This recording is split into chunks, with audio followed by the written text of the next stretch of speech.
নমস্কার এবং শুভ সন্ধ্যা জানাই সকলকে। আজ সোমবার এবং কথা মতো আমরা আবার বিনিয়োগে বসতে লক্ষ্যের একটি নতুন পর্ব নিয়ে ফিরে এসেছি। আজকে আমাদের আলোচ্য বিষয় হলো একটি বিশেষ ফান্ড নিয়ে, যে ফান্ডের কথা বারবার উঠে এসেছে বিগত দু দু তিন বছর তো বটেই। কারণ এই যে এখন যে শেয়ার বাজারের অবস্থা দেখছেন, আজ উঠছে কাল পড়ছে, আবার বহুদিন ধরে একই জায়গায় যেন কি বলবো একটা স্থবির জলের মতো আটকে রয়েছে। তো এর থেকে মানে এই সময়ের মধ্যে সব থেকে আমি মানে ভালো বিকল্প কি হতে পারে? আহ, তো সেই ক্ষেত্রে মানে অনেক যারা বিশেষজ্ঞ তারা বলছেন যে এই ফান্ডটি অবশ্যই আপনার পোর্টফোলিওতে থাকা উচিত। তো যারা বুঝতে পেরেছেন তারা তো নিশ্চয়ই বুঝেছেন। এই ফান্ডটির নাম হলো হাইব্রিড ফান্ড। এবার হাইব্রিড ফান্ড নিয়ে আজকে আমরা আলোচনা করব, কত রকমের এই হাইব্রিড ফান্ড হয়, তার প্রকারভেদ কি, তার ইনভেস্টমেন্ট প্রসেসটা কিরকম কি হয়, সবকিছু, তারা কোথায় কোথায় ইনভেস্ট করে, এই সবকিছু নিয়েই আজকের আলোচনা। আমাদের আলোচনায় যথারীতি রয়েছেন কৌশিক ঘোষ স্যার। স্যার, আপনাকে অনেক অনেক নমস্কার। স্বাগত আমাদের শোতে।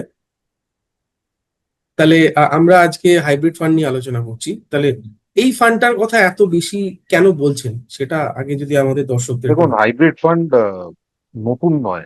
হাইব্রিড ফান্ড অনেক পুরনো, হুম, এবং কিছু কিছু হাইব্রিড ফান্ড আছে যেগুলো 25-30 বছরও পুরনো। হুম, এবার ব্যাপার হচ্ছে যে এই ফান্ড গুলো নিয়ে এখন আলোচনা কেন হচ্ছে, তার একটাই কারণ হচ্ছে ফান্ড ম্যানেজাররা নিজেরাই বলছেন, যেরকম আগে পুরো একটু পুরোনো এপিসোডে ওখানে যখন আমি সারাংশ দিয়েছিলাম যে বিভিন্ন ফান্ড ম্যানেজাররা কি বলছেন, তখন কিন্তু এটা মনে হয় জানুয়ারি ফেব্রুয়ারিতে করেছিলাম, তখন কিন্তু ফান্ড ম্যানেজাররা সবাই বলছেন হাইব্রিড ফান্ডে আপনারা বিনিয়োগ করুন। কেননা হাইব্রিড ফান্ড একটা জিনিস যেটা হচ্ছে, দেখুন, ইকুইটি ফান্ড মানে কি? ইকুইটি ফান্ড মানে হচ্ছে ইকুইটি শেয়ারে ইনভেস্ট করে। হুম, ডেট ফান্ড মানে ডেটে ইনভেস্ট করে। ডেট মানে হুম, বিভিন্ন রকম ডেট, ওভারনাইট থেকে গিল্ড ফান্ড, তারপর ultra long, ultra short term, long term, liquid money market, বিভিন্ন ক্যাটাগরির ডেট আছে। হুম, হাইব্রিড হচ্ছে যেটা সবকিছুতে ইনভেস্ট করে, এবং তার কিছু নির্ধারিত নিয়ম আছে। কিসে ইনভেস্ট করে? ডেট, ইকুইটি, গোল্ড, সিলভার, আবার আরইআইটি তেও ইনভেস্ট করে কিছু ফান্ড আছে, আবার ইন্টারন্যাশনাল ইকুইটিতেও ইনভেস্ট করে। তো আপনারা বলতে পারেন যে মানে একটা পাতি বাংলায় বলতে গেলে এটা খিচুড়ি, কিন্তু আমি হুম, বলবো এটা হচ্ছে সুস্বাদু খিচুড়ি, এবং যেটা ভোগের খিচুড়ির মতো আর কি। হুম, মানে আহ, আমি তো এটাও বলবো যে আমরা আমরা ডিস্ট্রিবিউটররাও যখন ক্লায়েন্টের সাথে কথা বলি, তখন হুম, সবাই large cap, flexi cap, small cap, mid cap এগুলো নিয়ে আলোচনা করেন, কেননা এগুলো সোশ্যাল মিডিয়ায় দেখেন। হুম, সোশ্যাল মিডিয়া থেকে কিন্তু আমি অ্যাটলিস্ট অত কিছু শুনতে পারিনি যে কেউ মানে বিনিয়োগকারীরা হাইব্রিডের কথা বলছে। হ্যাঁ, ঠিক। শুনতে পারিনি আমি। And হুম, হতে পারে যে আমার হয়তো ভুল, বা আমার আমার যারা ক্লায়েন্ট তারা হয়তো শোনেনি, সেটাও হতে পারে। তো হাইব্রিড ফান্ডের প্লাস আর মাইনাসটা আমি একটু বলে দেবো। তো আমি দেখিয়ে দিচ্ছি সামারিটা কিরকম, আমাকে 1 মিনিট দিন, আমি শেয়ার করে আমি দেখিয়ে দিচ্ছি। আচ্ছা, প্রথমেই বলে দিই, উপরে লেখা আছে অলওয়েজ চেক সেবি রিস্কোমিটার। সেবি হুম, রিস্কোমিটারটা একটা, প্রতিটা ফান্ডে একটা করে হুম, রিস্কোমিটার থাকে। সেই হুম, রিস্কোমিটার হচ্ছে একদম মানে লো থেকে এক্সট্রিমলি হাই। হুম, তার মধ্যে অনেক কিছু আছে, মডারেটলি লো, মডারেটলি হাই, ওরকম আর কি। লো টু মডারেট এই টাইপের আর কি, হুম, হাই, এক্সট্রিমলি হাই, এরকম। হুম, কেন দেখতে বলছি? কেননা এখানে আমি যা বলবো, বিবরণ করব, সেটা হতে পারে যে কোনো একটা ফান্ড শুনতে কনজারভেটিভ হাইব্রিড, কিন্তু তার রিস্কোমিটার অ্যাকচুয়ালি দেখবেন মডারেট বা হুম, মডারেটলি হাই। হুম, আবার অন্য একটা ফান্ড হচ্ছে ডাইনামিক অ্যাসেট অ্যালোকেশন, হুম, সেটা কিন্তু দেখবেন ওই ফান্ডটা, পার্টিকুলার ফান্ডের রিস্কোমিটার লেখা আছে মডারেট, হুম, মডারেটলি হাই নয়। হুম, যখন কি আপনারা এখানে দেখবেন যে ওভারঅল রিস্ক কিরকম এক একটা ফান্ড হুম, ক্যাটাগরি। ঠিক আছে, তাই জন্য আমি ওপরে লিখে দিয়েছি অলওয়েজ চেক সেবি রিস্কোমিটার। এটা আপনি চেক করতে পারেন, বা আপনার ডিস্ট্রিবিউটর আপনাকে দেখিয়ে দিতে পারে, আপনি জিজ্ঞেস করতে হবে আপনাকে। ঠিক আছে। তো আমরা এগুলো দেখি, কেননা আমাদের এগুলো দেখতে হয় আর কি, রিস্কোমিটারটা কি। আচ্ছা, প্রথম দেখুন, এই সব হচ্ছে ক্যাটাগরি। এর মধ্যে একটা ক্যাটাগরি আমি দিইনি, কেননা ওই ক্যাটাগরিতে মাত্র দুটো না তিনটে ফান্ড আছে, সেটা হচ্ছে ব্যালেন্সড হাইব্রিড বলে, তাই জন্য আমি দিইনি। হুম, মানে দিয়েছি, মানে ওটায় কি আপনার কি বলবো, আহ, না, আহ, ওটায় আপনার খালি দুটো ফান্ড আছে, তাও দিয়ে দিয়েছি আমি দেখানোর জন্য যে কি হয় আর কি। তো এবার প্রথমেই দেখে নিই যে এগুলোর ডেফিনিশন কি। হুম, প্রথমে হচ্ছে দেখুন এখানে এর ডেফিনিশন হচ্ছে ইকুইটি আর ডেট কত দেয় সেটা নিয়ে হুম, এখানে লেখা আছে। আপনি দেখবেন এই কনজারভেটিভ হাইব্রিডে 10 থেকে 25% ইকুইটি থাকতে পারে, বাকি সব হুম, ডেট হতে হবে। ব্যালেন্সডে ইকুয়াল ইকুয়াল হতে পারে। অ্যাগ্রেসিভ হাইব্রিডে বেশিটা ইকুইটি থাকে। আরবিট্রাজ ফান্ডটা আমি একটু বুঝিয়ে দেবো। আরবিট্রাজে অ্যাকচুয়ালি আপনার পিওর ইকুইটি বা পিওর ডেট এরকম থাকে না। আরবিট্রাজ কি হয়, আরবিট্রাজ হচ্ছে মানেটা কি, আরবিট্রাজ মানে হচ্ছে এনএসি তে একটা শেয়ারের দাম ধরে নিন 100 টাকা, হুম, বিএসসি তে ওটার দাম হচ্ছে 101 টাকা, এরকম হয়েই থাকে। এই যে ডিফারেন্স আছে, এটাকে এটা এটা এটা দিয়ে আরবিট্রাজ করা হয়। আরবিট্রাজ মানে আমি এনএসসি তে 100 টাকায় কিনে আমি বিএসসি তে 101 টাকায় বিক্রি করলাম, তাতে আমার 1 টাকা লাভ আচ্ছা, হলো। এটাকে আচ্ছা, আরবিট্রাজ বলে। ঠিক আছে। হুম, তো এরকম আরবিট্রাজ অপরচুনিটি ফান্ড ম্যানেজাররা খুঁজতে থাকে, এত শেয়ার আছে তো। তো তাই জন্য ওটাই আর কি, পুরোটাই আরবিট্রাজ আর কি। ওখানে মানে বেসিক্যালি এটা হচ্ছে ওই দামের যে পার্থক্য, সূক্ষ্ম পার্থক্য, সেটাকে ইউজ করে হচ্ছে আপনার রিটার্ন আনার জন্য। তো এটা হচ্ছে আরবিট্রাজ ফান্ড। আর ইকুইটি সেভিংস এ আপনার মিনিমাম 65% ইকুইটি থাকে, কিন্তু এটার মধ্যে প্রায় ধরে নিন 65% যদি ইকুইটি থাকে, তার অর্ধেকটাই হচ্ছে আরবিট্রাজ। মানে আমি আচ্ছা, শেয়ার কিনলাম, ধরে নিন আমি কথার কথা বলছি, রিলায়েন্সের শেয়ার কিনলাম। রিলায়েন্সের কিছু শেয়ার আছে এই ফান্ডে। এবার রিলায়েন্সের দামের যে পার্থক্য আছে বিএসসি এনএসির মধ্যে, ওই পার্থক্যটা, ওটাকে আরবিট্রাজ ট্রেডটাও আমি রিলায়েন্সের করছি।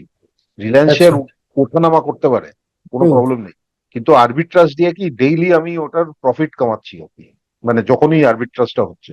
ঠিক আছে।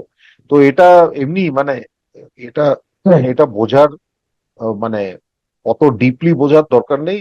খালি বুঝতে হবে যে এটা কি ফান্ড, মানে রিস্কটা কি এবং কিভাবে এটা আয় হয়। পরে আমি দেখিয়ে দেবো যে এগুলো মোটামুটি রিটার্ন কিরকম আসে, তাহলেই বুঝতে পারবেন যে এই ফান্ডটা আপনি ব্যবহার করবেন না করবেন না, সেটা আপনি বুঝতে পারবেন।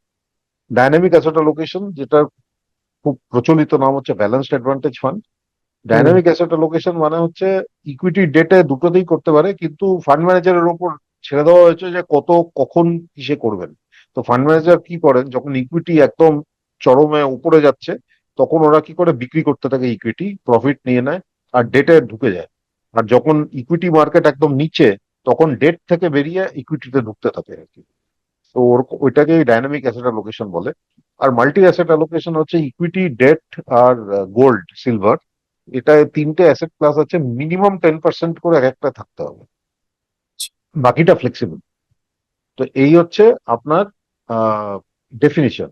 এবার ইকুইটি এক্সপোজার, দেখুন এর মধ্যে লো ইকুইটি এক্সপোজার বলতে আপনার কনজারভেটিভ হাইব্রিড, এছাড়া বাকিগুলো ইকুইটি এক্সপোজার মডারেট থেকে হাই। হুম, ডেট অ্যালোকেশন সবচেয়ে বেশি কনজারভেটিভ হাইব্রিডে। Dynamic asset allocation, multi asset অ্যালোকেশনে এটা ডাইনামিক। এ হতে পারে যে যখন মার্কেট একদম চরমে চলছে, মানে শেয়ার বাজার দারুণ করছে, তখন দেখবেন যে ডাইনামিক অ্যাসেট অ্যালোকেশনের ফান্ড ম্যানেজার, সে কিন্তু একটু কেয়ারফুল থাকে। সে তখন আস্তে আস্তে ইকুইটি পজিশন গুলো কমাতে থাকে, ডেট পজিশন বাড়াতে থাকে, কেননা তাকে তো ভবিষ্যতে রিটার্ন দিতে হবে, তাই না। হুম, তো এটা হয়। আরবিট্রাজ এক্সপোজার খালি আপনার দুটোতেই থাকে, আরবিট্রাজ ফান্ড এবং ইকুইটি সেভিংস। আর কিছুটা থাকে আপনার ডাইনামিক অ্যাসেট অ্যালোকেশন। আর গোল্ড আর সিলভার একমাত্র এগুলো থাকে হচ্ছে multi asset allocation. Multi asset allocation, এবার মাল্টি অ্যাসেট অ্যালোকেশনে কিছু কিছু ফান্ড আছে যারা কিছুটা আপনার আরইআইটি তেও করে, রিয়েল এস্টেট ইনভেস্টমেন্ট ট্রাস্ট, হুম, ওগুলোতেও করে। আর কিছু আছে যেগুলো ইন্টারন্যাশনাল ইকুইটিতেও করে। আহ, হুম, কিছু ফান্ড আছে, সেটা আপনার ডিস্ট্রিবিউটরকে জিজ্ঞেস করলেই আপনি পেয়ে যাবেন। এবার অ্যাসেট অ্যালোকেশন মানে ইকুইটি ডেট, এই গোল্ড সিলভারের মধ্যে যে কত পার্সেন্টেজ হবে, সেটা কিভাবে নির্ধারণ করা হয়। প্রথমে সবগুলো দেখবেন প্রথম পাঁচটা হচ্ছে স্ট্যাটিক। স্ট্যাটিক মানে ওদের একটা রেঞ্জ দেওয়া আছে যে ডেট ধরে নিন 75 থেকে 90%, ওর মধ্যেই থাকতে হবে, ওপর নিচ হতে পারে। কিন্তু ডাইনামিক অ্যাসেট অ্যালোকেশন আর মাল্টি অ্যাসেট অ্যালোকেশনে এটা ফান্ড ম্যানেজারের উপর ছেড়ে দেওয়া হয়েছে যে কতখানি করতে পারেন। এবার হতে পারে কোনো ফান্ড ম্যানেজার হয়তো এমন সময় ডিসাইড করলো যে আমার ডেট অ্যালোকেশন মানে 5%-এরও কম হতেই পারে, বা ইকুইটি অ্যালোকেশন 5%-এর কম তাও হতে পারে, তাদের উপর নির্ভর করছে। ফান্ড ম্যানেজার ফ্লেক্সিবিলিটি সবচেয়ে বেশি হচ্ছে এই ডাইনামিক অ্যাসেট অ্যালোকেশন আর মাল্টি অ্যাসেট অ্যালোকেশনে। আচ্ছা, এখানে কিন্তু ইকুইটি রিস্ক যেটা বলেছে, হুম, মানে ইকুইটির সুবাদে কতখানি রিস্ক, সেটা কিন্তু ফান্ডের রিস্ক আলাদা, তাই জন্য উপরে লিখে দিচ্ছি চেক সেবি রিস্কোমিটার। ইকুইটি অনুযায়ী রিস্ক হচ্ছে সবচেয়ে কম কনজারভেটিভ হাইব্রিডে, কারণ ইকুইটির পরিসংখ্যানটা খুবই কম। আর আরবিট্রাজেও কম, তার কারণ হচ্ছে আপনি একদিকে শেয়ারও কিনছেন, আবার একদিকে শেয়ারের আরবিট্রাজটাও করছেন, বুঝতে হুম, পারছেন তো? তো তাই জন্য এই দুটোতে কম, বাকি সবগুলোতে আপনার ডিপেন্ড করে, বাট মোটামুটি মডারেট থেকে হাই। ডাইনামিক অ্যাসেট লোকেশনেও আপনার লো থেকে হাই হতে পারে, ডিপেন্ড করে ফান্ড ম্যানেজার কিরকম ইয়ে করছে। তো maximum dynamic asset allocation fund actually high risk ক্যাটাগরিতেই পড়ে। কিছু আছে খুঁজে বের করতে হয় যেগুলো লো থেকে মডারেটে আছে। আর মাল্টি অ্যাসেট অ্যালোকেশন যদিও ইকুইটি কম্পোনেন্ট মডারেট লেখা আছে, কিন্তু অ্যাকচুয়ালি ওভারঅল রিস্কোমিটারে most multi asset allocation funds are high risk funds. হুম, এর মধ্যে প্রকৃত লো রিস্ক বা মডারেট রিস্ক ফান্ড একমাত্র হচ্ছে আপনার কনজারভেটিভ হাইব্রিড আর হুম, আপনার বলতে পারেন আরবিট্রাজ ফান্ড। আচ্ছা, এবার কার জন্য কোনটা ঠিক? টিপিক্যাল ইনভেস্টর, প্রথমটা কনজারভেটিভ হাইব্রিড হচ্ছে কনজারভেটিভ ইনভেস্টর, মডারেটলি কনজারভেটিভ, একটু অ্যাগ্রেসিভ ইনভেস্টর অ্যাগ্রেসিভ হাইব্রিড। আচ্ছা, আরবিট্রাজ ফান্ড হচ্ছে যে 6 মাস থেকে 1 বছর টাকাটা রাখতে চায় সেরকম। আর ইকুইটি সেভিংসও হচ্ছে কনজারভেটিভ ইনভেস্টর, কিন্তু একটু ইকুইটি পার্টিসিপেশন চাই, কিন্তু ওই ওপর নিচটা অত চাই না, মানে ওরকম আর কি। আর ডাইনামিক অ্যাসেট হচ্ছে এমন ইনভেস্টর বা মাল্টি অ্যাসেট, এই দুটোই হচ্ছে এমন ইনভেস্টর যারা বলছে বস আমার পক্ষে সম্ভব নয় হচ্ছে কোনটা কখন কোথায় কতখানি ঢালবো, আমি সেই ফান্ড ম্যানেজারের ওপর দায়িত্ব দিয়ে দিলাম, সেটা তারা মার্কেট অনুযায়ী তাদের রিসার্চ অনুযায়ী তারা নির্ধারণ করবেন যে কোন সময় ইকুইটি কত, ডেট কত, গোল্ড সিলভার কত, ওরকম আর কি। আর মাল্টি অ্যাসেটের একটা আলাদা হচ্ছে ডাইভার্সিফিকেশন, কেননা গোল্ড সিলভার আছে, ইন্টারন্যাশনাল থাকে, আরইআইটিও থাকে, অনেক কিছু থাকে। আর আপনার ইনভেস্টমেন্ট হরাইজন হচ্ছে সবচেয়ে কম ইনভেস্টমেন্ট হরাইজন হচ্ছে আরবিট্রাজ, তারপর হচ্ছে কনজারভেটিভ, বাকি সবগুলো মোটামুটি আপনার 5 বছর আর কি, 5 বা 5 বছরের বেশি। আর এর মধ্যে ট্যাক্স কতখানি কিসে হবে সেটা ডিপেন্ড করে পোর্টফোলিও স্ট্রাকচারের উপর। দেখুন, ট্যাক্স যখন হয় ট্যাক্স রুল বলে যে এটা এই ফান্ডটা ডেট ফান্ড বেশি না ইকুইটি ফান্ড বেশি, তাই জন্য ওইভাবে ট্যাক্সটা হয়। তাই জন্য মোটামুটি দেখবেন এই dynamic asset allocation multi asset allocation লেখা আছে ডিপেন্ডস অন পোর্টফোলিও স্ট্রাকচার।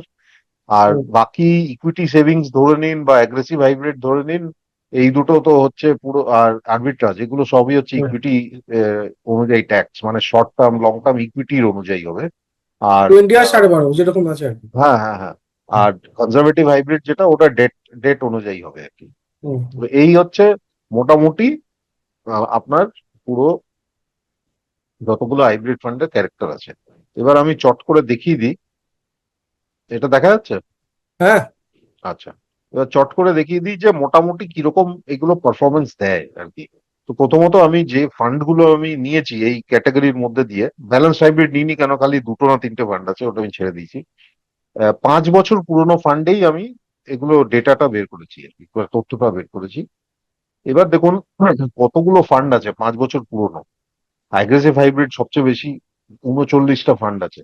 আর সবচেয়ে হুম, কম multi asset allocation. Multi asset allocation actually আপনাদের লাস্ট 3 বছরে অনেক মাল্টি অ্যাসেট ফান্ড লঞ্চ হয়েছে, কিন্তু পুরোনো মাল্টি অ্যাসেট ফান্ড প্রকৃত বলতে গেলে খালি 8টাই আছে। হুম, এবার এগুলোর যদি পারফরমেন্স দেখেন, তাহলে প্রথমেই আমি আরবিট্রাজে চলে যাচ্ছি, কারণ আরবিট্রাজের আপনার পারফরমেন্স দেখে দেখুন, আপনার সবচেয়ে বেশি রিটার্ন 6 থেকে 7%, সবচেয়ে কম রিটার্ন 5 থেকে 6%। হুম। আর মানে এসআইপি তেও একই তাই। জায়গায় অলমোস্ট ঘোরাফেরা করছে। হ্যাঁ, এসআইপি তেও তাই। ঠিক আছে।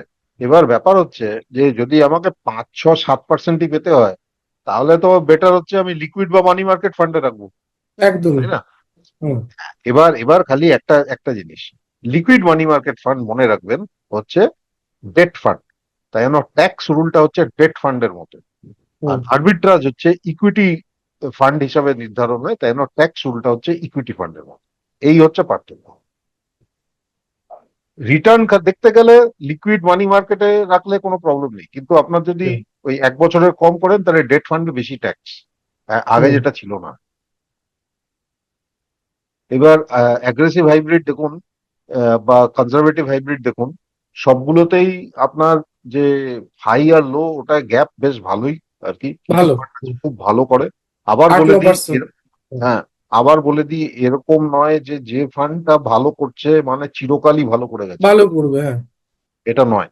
ঠিক আছে। আর আপনি এসআইপিরও দেখতে পারেন, এটা হচ্ছে এসআইপি। এই এসআইপি তে আপনার 3 বছরের এসআইপি আমি দেখেছি, খারাপ রিটার্ন বারো নয়, অ্যাগ্রেসিভ পার্সেন্ট হাইব্রিড উপরে বেশ ভালো। ভালো, হাইয়েস্ট রিটার্ন। হুম। আর আপনার আরবিট্রাজ ফান্ড, এই আরবিট্রাজ কনজারভেটিভ হাইব্রিডও ভালো, মানে নাইন ভালো। Point eight percent highest return, বেশ ভালোই রিটার্ন আর কি, হুম। খারাপ রিটার্ন নয়।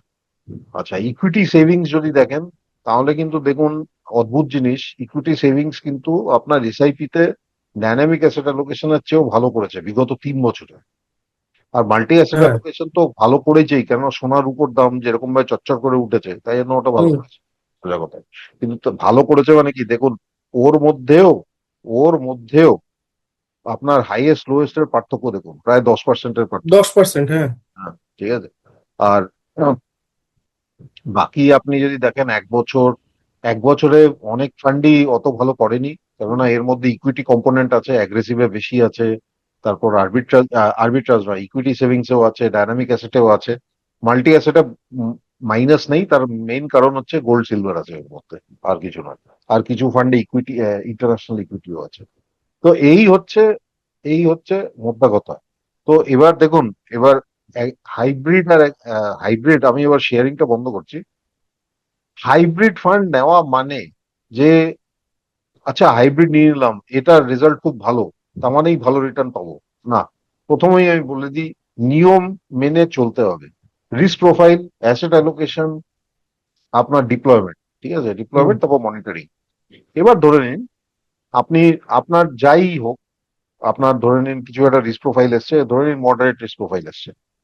মনে রাখবেন, ডাইনামিক অ্যাসেট অ্যালোকেশন বা মাল্টি অ্যাসেট অ্যালোকেশন বা আপনার অ্যাগ্রেসিভ হাইব্রিড, এগুলো কিন্তু হাই রিস্ক ফান্ড। হুম। তাই জন্য আপনি যখন মডারেট করছেন তখন মনে রাখবেন, তো লোকে বলবে আচ্ছা আমি তো ডাইনামিক অ্যাসেট অ্যালোকেশন একটাই ফান্ড নিয়ে নিলাম, হ্যাঁ তাহলে তো হয়েই গেল, আমি মডারেট হয়ে গেল সবকিছু, হ্যাঁ, ডেট আর সেরকম। ইকুইটি আছে বা মাল্টি অ্যাসেট নিয়ে নিলাম, ডেট হুম। ইকুইটি গোল্ড সিলভার আছে। কিন্তু মডারেট মানে আপনার রিস্ক প্রোফাইল মডারেট, তার মানে আপনার পোর্টফোলিও রিস্ক প্রোফাইলও মডারেট হতে হবে। ওর হুম। মধ্যে খালি হাই রিস্ক ফান্ড নিয়ে নেবেন তাহলে তো হবে না। তখনও কিন্তু আপনাকে ব্যালেন্স করতে হবে। ধরে নিন আপনি মাল্টি অ্যাসেট নিলেন, ওর সাথে কিন্তু আলাদা করে ডেট নিয়ে ব্যালেন্স করতে হবে। মানে হুম। এটা নয় যে মাল্টি অ্যাসেট নিয়ে বাস ঠিক আছে, আমার মডারেট মানে এর মধ্যে তিনটেই আছে তার মানেই মডারেট, ওরকম কিছু হুম। নয়। ঠিক আছে। তো এইগুলো ভেবে চিন্তে একটু করতে হবে। তবে হ্যাঁ, এই, আপনার হাইব্রিড ফান্ড এই পুরনো মোটেই, এই নতুন নয়, হাইব্রিড ফান্ড অনেক পুরনো, অনেকগুলো ফান্ডই 25-30 বছর পুরনো এবং ভালোই রিটার্ন দিয়েছে। ওই হাইব্রিড ফান্ড ডেফিনেটলি পোর্টফোলিওতে থাকা উচিত। এবং এখন তো ফান্ড ম্যানেজাররা বলছেন বাজারে অনিশ্চয়তার জন্য হাইব্রিড ফান্ডই বেশি ওরা সমর্থন করছেন এই মুহূর্তে। তাহলে আহ, যাওয়ার আগে সামান্য কিছু কথা বলেই আমরা শেষ করি, যেরকম ভাবে প্রত্যেকবার করি আমরা, এবারও তাই। যে এটা হচ্ছে কেজি স্যারের কথা অনুযায়ী খিচুড়ি, এবং সেটা ভোগের খিচুড়ি, সুস্বাদু। সুস্বাদু। সুস্বাদু, সেটাই বলতে চাইছি, সুস্বাদু। তো এই সুস্বাদু মানে যে রান্নাটি, সেটা আপনার যে নানান রকম স্বাদে গন্ধে মশলায় ভরা যে পোর্টফোলিও থাকে, তার মধ্যে থাকাটা এখন বিশেষ করে এই ধরনের ভোলাটাইল মার্কেটে থাকাটা অত্যন্ত জরুরি। জরুরি একটাই কারণে, আপনার লসের পরিমাণ, বা আপনার যে লাল মার্কে থাকা, চারিদিকে রক্তাক্ত হয়ে থাকা যে, মানে চারিদিক যে পোর্টফোলিও গুলো দেখা যাচ্ছে, তার মধ্যেও একটুখানি একটুখানি আশার আলো যেটুকু দেখাতে পারে সেটা হচ্ছে এই হাইব্রিড বা হাইব্রিডের নানান রকমের যে ফান্ডগুলো আছে সেগুলো, এবং সেটা সকলেই বলছেন। তো আপনারা নিশ্চয়ই বিবেচনা করবেন, এবং আপনাদের যিনি মিউচুয়াল ফান্ড ডিস্ট্রিবিউটর আছে তার সঙ্গে কথা বলে অবশ্যই এই বিষয়টি একটুখানি মাথায় রাখুন। সেটা আমাদের আপাতত মানে এটুকুই আমরা সাজেস্ট করছি আপাতত। আর যদি কেউ মনে করেন যে কেজি স্যারের কাছ থেকে পরামর্শ নেবেন, সমস্ত ডিটেলস দেখুন স্ক্রিনের নিচে যাচ্ছে। কেউ যদি মনে করেন আমাদের সঙ্গে যোগাযোগ করতে চাইছেন, আমরা আপনার কেজি স্যারের সঙ্গে আপনার সম্পূর্ণভাবে কিভাবে কিভাবে কি করতে পারেন সব আমরা গাইড করব। আপনার মিউচুয়াল ফান্ড ডিস্ট্রিবিউটর যেরকমটা বলছে তার ইচ্ছে অনুযায়ী করুন। এবার ফাইনাল কল আপনারই, যেরকমটা বলা হয়ে থাকে যে মিউচুয়াল ফান্ড ডিস্ট্রিবিউটর আপনাকে পরামর্শ দিতে পারেন, কিন্তু সেটা মানা বা না মানা আপনার উপরে। মানে ওই ডাক্তার দেখানোর মতো আর কি। ডাক্তার দেখিয়েছেন, ডাক্তার কিছু টেস্টও দিয়েছে এবং ওষুধও দিয়েছে, এবং সে টেস্ট করানো বা ওষুধ খাওয়া কিনে সেটা তো সম্পূর্ণ আপনার উপর ডিপেন্ড করে, তাই না? তো যদি মনে করেন যে আহ, এই ভোলাটাইল মার্কেটে আপনারা একটু ভেসে থাকবেন, একটুখানি অশান্ত সমুদ্রে একদম ছোট ডিঙে নৌকা না ভাসিয়ে মনে হয় একটুখানি মডারেট একটু বড় ধরনের নৌকো বা লঞ্চ বা জাহাজে থাকলে তো ভালোই। তো তার মধ্যেই থাকার চেষ্টা করুন। তো তাহলে একটুখানি কি বলবো, একটু সেফ থাকবে, একটু নিরাপদে থাকবে। তো আপাতত এই পর্যন্তই। সামনের সপ্তাহে আবার আমরা একটু অন্য বিষয় নিয়ে ফিরে আসবো, কিন্তু বিনিয়োগের বিষয়টা বিষয়বস্তুটা একই থাকবে, বিনিয়োগ। তো এই পর্যন্তই। নমস্কার। নমস্কার, ধন্যবাদ। আমাদের ভিডিও ভালো লাগলে লাইক এবং শেয়ার করুন। কমেন্ট সেকশনে গিয়ে জানান আপনাদের মতামত। আরও ভিডিও পেতে আমাদের চ্যানেল সাবস্ক্রাইব করুন এবং প্রতি মুহূর্তে খবরের আপডেট পেতে প্রেস করুন বেল আইকন।